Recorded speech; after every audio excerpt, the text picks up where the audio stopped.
Hello everyone, in this video I'm going to show a step-by-step tutorial on how to change your currency in iVisa account.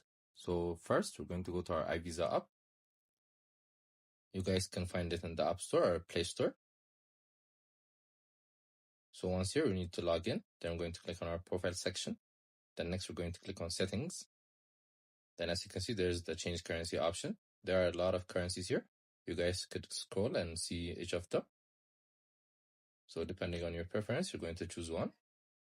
Then once you click on it, it's going to change the currency. So it's as simple as that.